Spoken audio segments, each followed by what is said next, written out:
Bueno, estamos todavía reportando desde la Expo de Panificación en Las Vegas 2022 y nos acompaña aquí Steen de Enervex para la parte de recuperación de calor.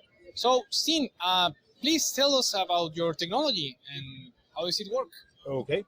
Well, first of all, we in this case we work with baking ovens primarily, and we realize that every baking oven obviously uses heat and exhausts heat, and we are capturing as much as we can of that heat that is being dispersed into the atmosphere, and try to use that in other places where a bakery can benefit from it. So it should provide energy savings while we also help reducing the CO2 emissions into the atmosphere. So you use heat exchangers to do the heat recovery on that side of the things? That is correct. What we do, our technology is based on using air, which is the exhaust coming from the baking oven. And we transfer that hot air into hot water, or generate hot water inside the heat exchanger. And it is that hot water that has the energy that we're trying to reuse for other applications. One example, for instance, is that we can use the water as part of other processes. It can be something that is related to the bakery itself. It could be used, for instance, for proofers. It could be used for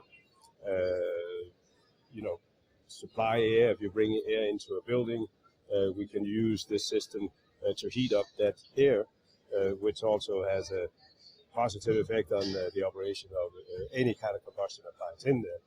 And finally, we could also use it for boilers that generate steam. Rather than taking cold air from the outside, we can heat up that air and bring up that water into the boiler, and that means that we call it make-up water for the boiler, so it can generate more steam. So it's like already preheated, and it's easier for the boiler to take it to temperature. It's all about delta T's and BTUs.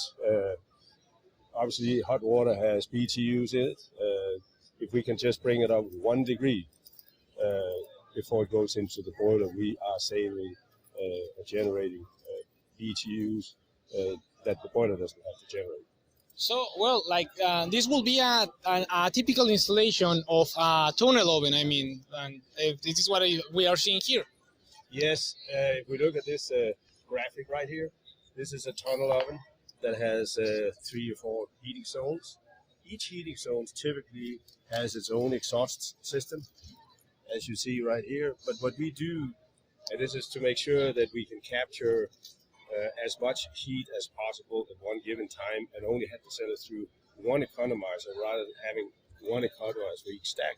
So what we do here is we combine all the heating zones into a common chimney system that's terminated by the heat exchanger sitting down here. And this is where all the heat capture is taking place. And this is where we can connect the heat exchanger to, whatever we want to use the heat that's generated from the boiler, from the baking oven. For sure. Like on a typical installation, because that's the other question that people might have on the cost. What do you see? It's the return of investment typically for these kind of installations? It's all about finding what we call the right heat sink. And the better the heat sink, the easier it is to save money, and the shorter the payback. In general terms, we see a payback on something like this, probably 1, maximum 2 years, as long as it's done right. That's excellent news. So, bueno, aquí tenemos una solución más para la parte de ahorro de energía. Y bueno, thank you very much, Steen. Okay. We hope to be working with you very soon. Hope so too. And, well, seguimos reportando aquí en la Expo de Las Vegas. Muchísimas gracias.